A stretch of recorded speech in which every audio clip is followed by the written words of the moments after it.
बिहारी लाल की। नंद बाबा रोज अपने ठाकुर जी की सेवा करते हैं और महाराज वर्णन ऐसो करें हमारे ब्रजवासी, बोले नंद बाबा की सेवा में शालिग्राम भगवान है। नंद बाबा शालिग्राम की सेवा करें और सेवा करके शालिग्राम भगवान को टांड समझते हैं। टांड आप लोग जानते हैं कि नहीं पता नहीं, अब घरों में नहीं होती, पुराने घरों में टांड होती थी। टांड बोलते हैं एक घर के कमरे में ऊपर एक छज्जा सा बनवा देते थे, उसमें सारा स्टोर रखा जाता, सब जरूरी सामान।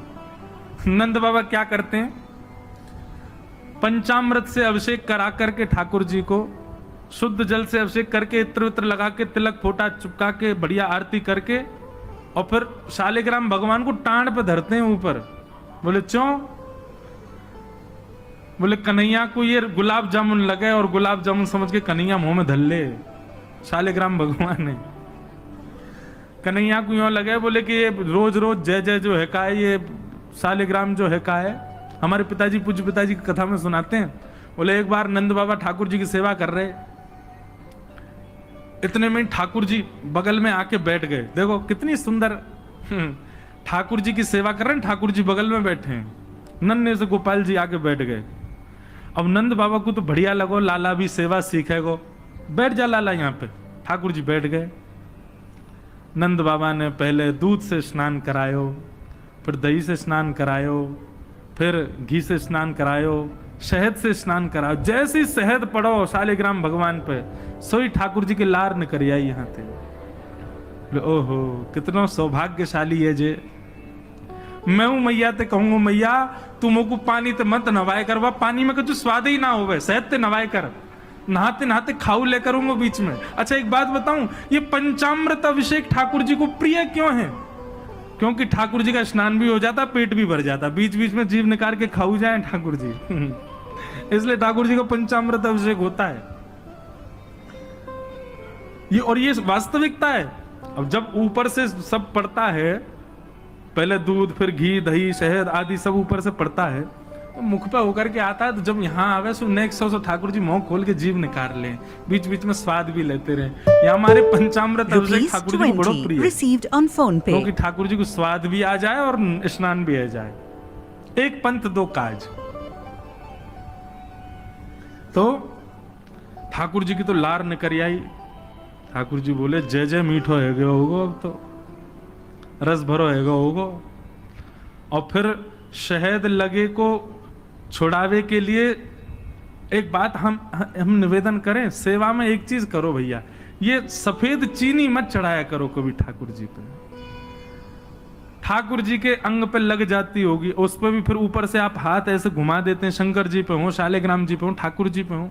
इससे बढ़िया बूरा लाओ, शक्कर लाओ, और चीनी अगर चीनी ही अगर उसको भी पीस लो, वो ऐसी तो हो कि ठाकुर जी के अंग पर लगे ना, तब डालो।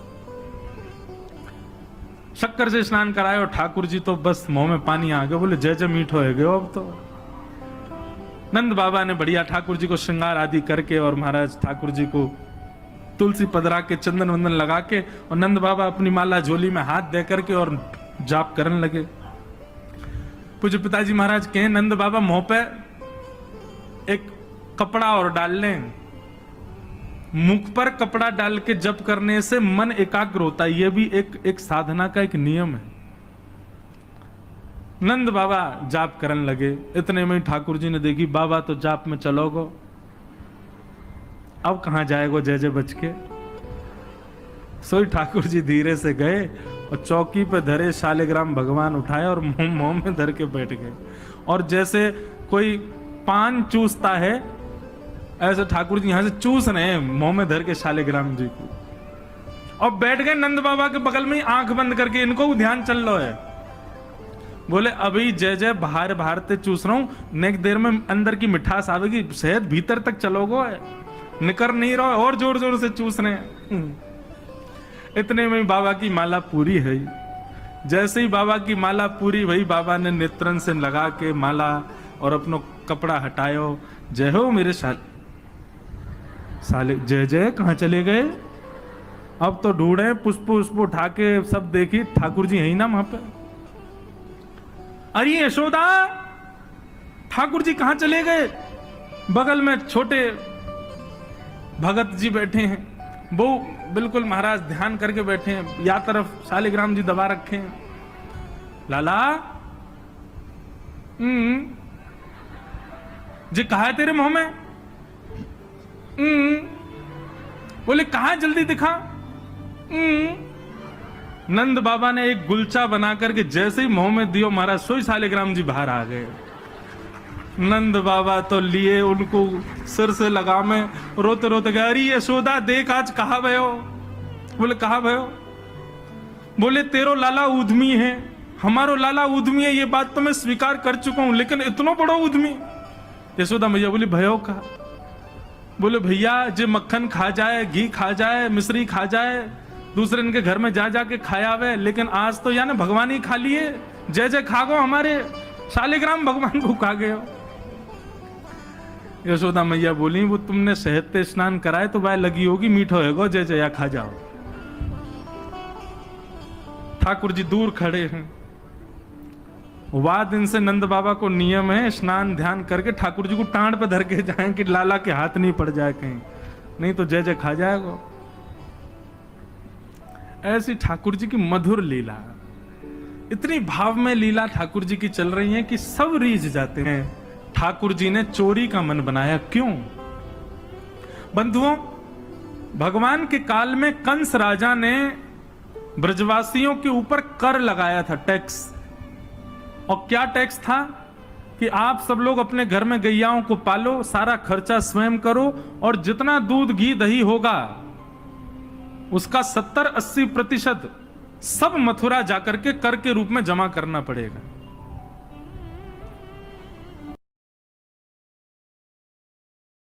ब्रजवासी बेचारे गैया को अपने घर में रखते, उसका पूरा ध्यान रखते, और जितना दूध निकलता 70-80% सब कंस को देना पड़ता, थोड़ा थोड़ा बचता है ब्रजवासियों के पास।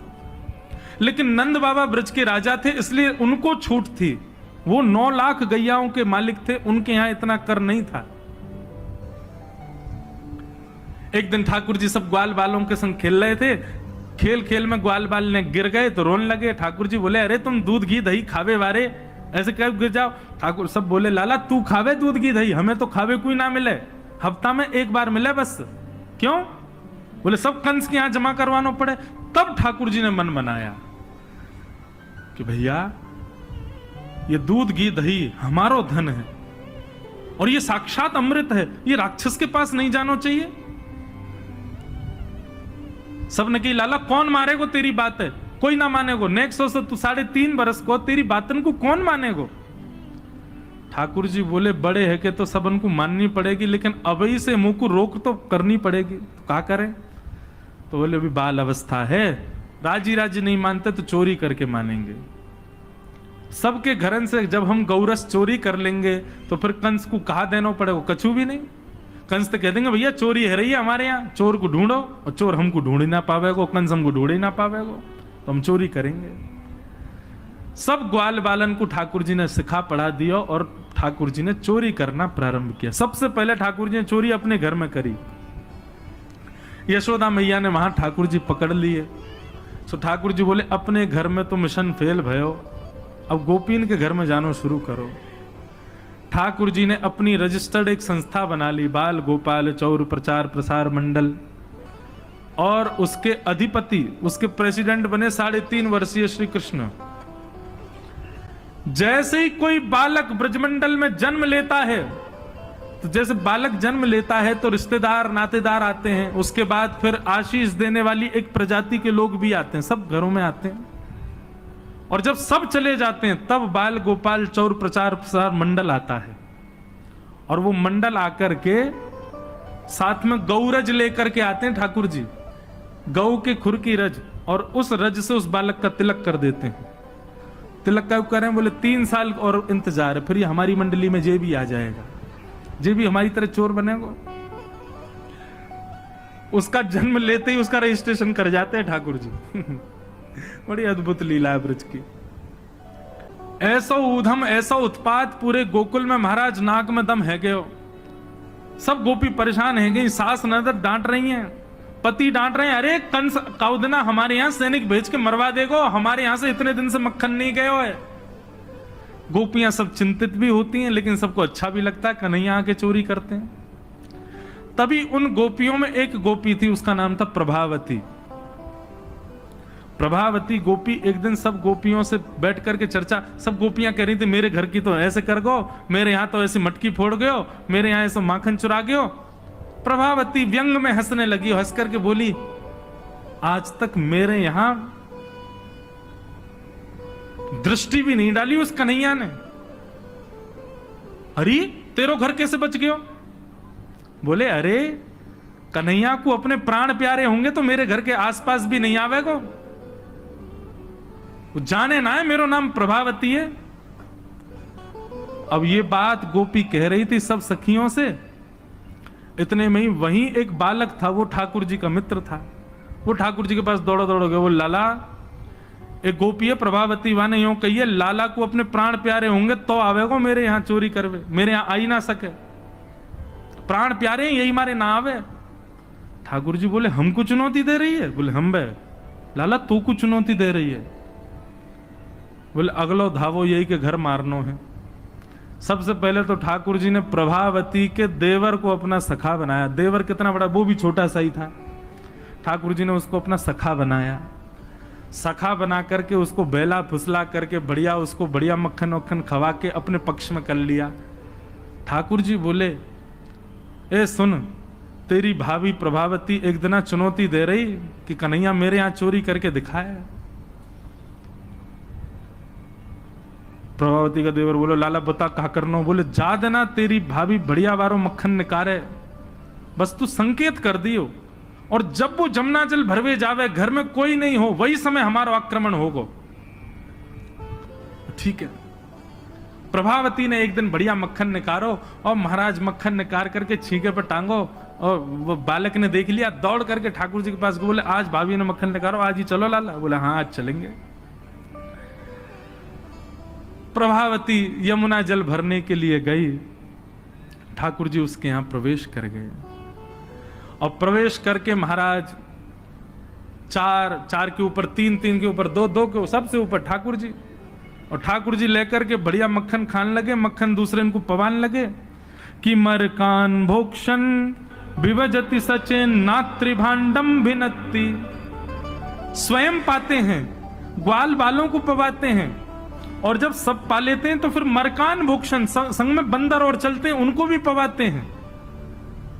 लेकिन प्रभावती के यहां इतना मक्खन था, ठाकुर जी का भी पेट भर गया, ग्वाल वालों का भी भर गया, और सब बंदरों का भी पेट भर गया, लेकिन मक्खन अभी पूरा नहीं हुआ, खत्म नहीं हुआ। ग्वाल बाल बोले लाला मक्खन तो अभी बहुत सारो बच गो। ठाकुर जी बोले ये प्रभावती हमको बड़ी चुनौती दे रही ना, याकू ने मजा तो चका जाए। सो कहा कियो। ठाकुर जी ने एक हंडी लई, एक लठ लियो, और वहां से वह हंडी को फोड़ दियो, जितना मक्खन हो सब नीचे गिर गयो, और वह मक्खन को चौका लगा गए, पोंछा कर गए पूरे घर में। एक एक कोने पे जाकर के मक्खन रह नहीं जाए कहीं भी, और पूरे में बढ़िया चौका लगा करके, और ठाकुर जी अपने ग्वाल बालन के संग अंधेरे में छुप के खड़े है गए। बोले देखियो अब मजा आवेगा, प्रभावती आवेगी। प्रभावती आई, सिर पर दो मटकियां बड़ी अचक अचक करके चल रही थी, संभल के चल रही थी। जैसे ही माने द्वार खोलो, और द्वार खोलते ही अपना पाम भीतर धरो, इतने में ही भोपाल शताब्दी की तरह ऐसी रिपटी महाराज, ऐसी रिपटी सर में लगी, कमर में लगी, हाथ पाम बाकी सब रहे कह गए, और गिरी सो गिरी। यमुना जल मिल गए मक्खन में तो और चीकना हो गया, अब वो उठ ही नहीं पा रही है, जैसे उठे फिर गिरे, जैसे उठे फिर गिरे। और ठाकुर जी ताली बजा बजा के हंसे, सब ग्वाला के लाला आज तो बड़े मजे आए, आज तो बड़े मजे आए। मेरी भाभी कहा कह रही कन्हैया को अपने प्राण प्यारे यहाँ हमारे ना आवे, अब तो को तेरे प्राण प्यारे होंगे ना तो कभी हमको चुनौती नहीं देगी। और ठाकुर जी भाग गए। प्रभावती महाराज जैसे तैसे रिपट रिपट के बाहर आई, और जाके सीधे यशोदा मैया के पास पहुंच गई और जाके बोलने लगी, बोले मैया अपने लाला संभाल ले, नहीं तो काउदना हाथ दिखा दूंगी आकू में। ऐसा उधम मचावे, देख मेरी कोहनी टूट गई, कमर टूट गई, ऐसा उधम मचा के गयो। यशोदा मैया बोली, तुम गोपिन पर कछु काम ना है, 24 घंटा मेरे लाला के पीछे पड़ी रहो, काउदना रंगे हाथ पकड़े तो आइयो, नहीं तो कभी मुख मत दिखाइयो अपनो। प्रभावती बड़ी चिंता में है, बोले ठाकुर जी को रंगे हाथ कैसे पकड़ूं। इतने में यानी विचार कियो कि मेरो जो देवर है वो लाला के संग बहुत ज्यादा रहवे, तो यार देवर को पहले अपने पक्ष में करो। ये देवर कभी ठाकुर जी के पक्ष में जा रहा हो, कभी प्रभावती के पक्ष में। प्रभावती ने एक दिन वाकू दिखाते भय मक्खन निकारो, आज तो धोरी गैया को मक्खन है, इतना मधुर मक्खन है, और या से तो आज मैं शाम को बढ़िया रोटी बनाऊंगी, घी बना करके सबको पवाऊंगी, अब बढ़िया मक्खन निकारो। देवर ने देख लिया और जा करके सीधे पहुंचो लाला के पास, बोले लाला भाभी ने आज धोरी गैया को मक्खन बनाया। ग्वाल बाल सब बोले लाला वहीं चल, बात ना बड़े मजे आए वहां पे, आज फिर चल रहे प्रभावती के यहां। ठाकुर जी बोले चलो। अब प्रभावती ऐसा दिखा करके गई कि वो जमुना जल भरने चली गई है। ठाकुर जी ने देख लिया प्रभावती जमुना जल भरवे गई है, लेकिन जैसे ही ठाकुर जी वाके घर की ओर भागे, प्रभावती दौड़ करके पीछे के द्वार से गई और खिड़की में होके भीतर घर में आ गई और चुपचाप खड़ी हो गई अंधेरे में, हाथ में बड़ा डंडा लेकर के। ठाकुर जी आए, ठाकुर जी ने आकर के जैसे महाराज 4 3 2 1 ऊपर चढ़े, चोरी करना प्रारंभ कियो। ठाकुर जी जब पूर्ण रूपेण व्यस्त हो गए चोरी में, तब प्रभावती अपना डंडा लेकर के निकली। दारी क्यों तुम्हें बताऊं। और जैसी प्रभावती आई महाराज, नीचे वाले सबसे पहले भागे, और नीचे वाले भागे तो ऊपर वाले सब गिर गए, ठाकुर जी लटक गए ऊपर। अब बाकी के सब तो वहां से भाज गए, ठाकुर जी रह गए। अब नीचे प्रभावती खड़ी है, आजा लाला तो बताऊं मैं। प्राण प्यारे, देख देख देख प्रभावती तू सही ना कर रही है, तू जाने ना है मैं जय जय हूं। बोले तेरी जय जय तो मैं निकारूंगी, नीचे आ पहले तू। जैसे तैसे करके ठाकुर जी नीचे उतरे।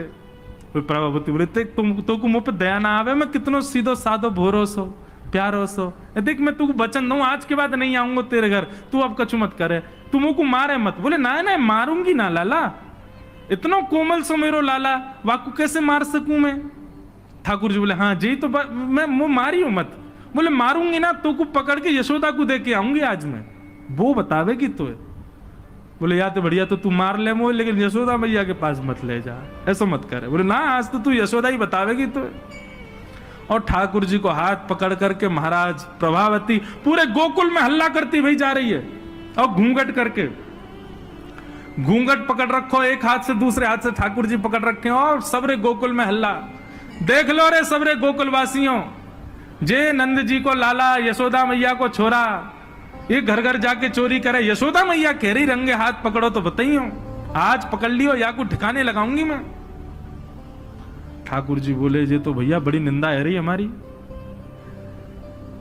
इतने में ही ठाकुर जी बोले ए प्रभावती, कहा बात है। बोले देख तेने इतनी जोर से मेरो हाथ पकड़ रखो, मेरो हाथ नीलो पड़ गयो, रक्त पूरा रुक गयो है, तू इतनी जोर से मत पकड़े, तू एक काम कर मेरो जे हाथ छोड़ दे, दूसरा हाथ पकड़ ले। प्रभावती बोले नहीं तू भाग जाएगा, तेरी सौगंध खा के कह रहा हूं मैं नहीं भागूंगा, तू मेरो एक हाथ छोड़ दूसरा पकड़ ले। प्रभावती चलती जा रही है, और चलते चलते माने 3.5 वर्ष के छोटे से ठाकुर जी चलते चलते माने जैसी मन बनायो कि हाथ दूसरा लाऊं, ठाकुर जी ने पीछे चल रहे ग्वाल बालन में प्रभावती के देवर को इशारा क्यों यहां पे आ, वो ठाकुर जी की उम्र को ही है। ठाकुर जी ने वाको हाथ पकड़ लियो। प्रभावती अब देख तू मेरा दूसरा हाथ पकड़, जल्दी कर। प्रभावती चलते चलते बोली ला दूसरा हाथ दे। दूसरे हाथ के चक्कर में ठाकुर जी ने वह के देवर को हाथ पकड़ा दिया, और पकड़ा करके ठाकुर जी गली मोहल्ला कुचेन में कूदते भय सीधे नंद भवन पहुंच गए, और हाथ पाम धो के सीधे यशोदा मैया की गोद में।